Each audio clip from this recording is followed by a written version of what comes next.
If you have a problem with feminism, Islam will fix it. If you have a problem with your wife not obeying you, Islam will fix it. Islam fixes a lot of the problems that men are currently facing. Yeah. The problems we're discussing on this show, Islam fixes all of them. Right? That's the first thing about Islam. And I'm not a Muslim, right? If I had to choose a religion, I would, because I live in an Orthodox Christian country, I go to the Orthodox Christian church. I donate $20,000 a month to the church in the country I live in. The church in Romania is very powerful, and I like having church friends. So I give them a lot of money, right?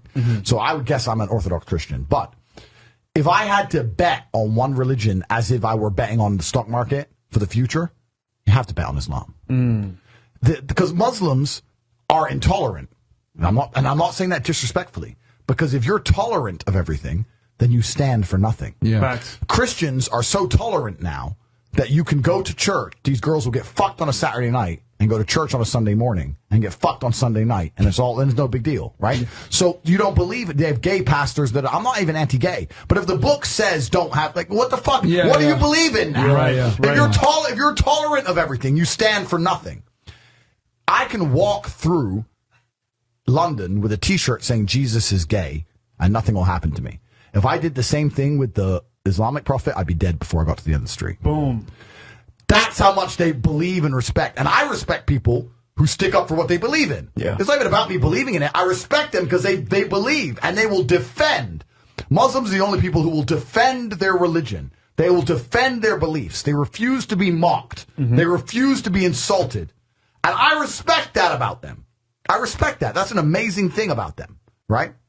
And the third point is, and I've been all around the world, some of the best countries in the world today are the first world Muslim nations. Qatar, you can go to Qatar, you can fall asleep with $1 million on your lap in the middle of the street. Nothing's going to happen to you. Saudi Arabia as well. You can go to Saudi, nothing will happen to you. You can go to Dubai, UAE, nothing's going to happen to you. They leave their cars parked with the keys inside. It's so safe. Wow. It's so safe. Women, everyone's married. Every woman obeys her husband. Every single woman has 4, 5, 6 kids. Big families. All the things we're talking about, all the problems we have here, right? They've got none of that. None of it. Because of Islam. Islam keeps society in the role where women obey their man. Women have children. Women have big families. Women are exceptionally happy to do so. Before some Western girl comes in here and runs her mouth, the Islamic women are happier than any fucking thought you're going to see in the club tonight. They're very true. They're happy. Society is functioning.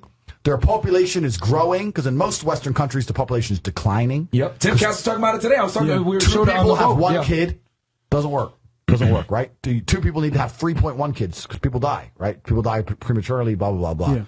So we have population problems in the West. They have none of the population problems. Society is functioning, and that's what society is. Society starts at the smallest possible group. You have families, and families make a street, and that street makes a village, and that village makes a town, that town makes a city, and that city makes a country.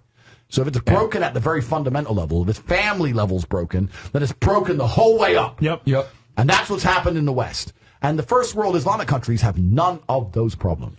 So if you're going to talk about a belief system that fixes issues, you need to go to Islam. And I will say this that will fix everything. And look, I'm not Muslim, but half my family's Christian, half is Muslim.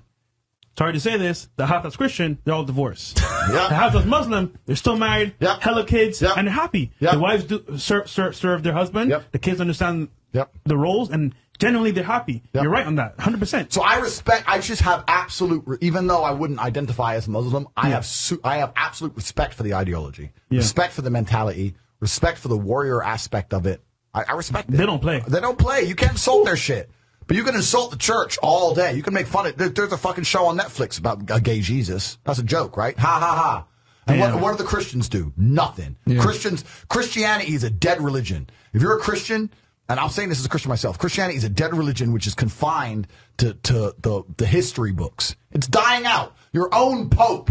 The Pope goes up there and talks LGBTQ shit now. That's crazy. It is over. You don't stand for anything. You don't believe in anything. You have no boundaries. You're walked on. You're mocked. You're divorced. Your fucking Christian wife, after taking her to church for 20 years, will fuck the gardener behind her back. The whole thing is a joke. Being a Christian now is nothing more than advertising. You're a loser. It's a losing religion because you've lost to Islam. That's the future of religion.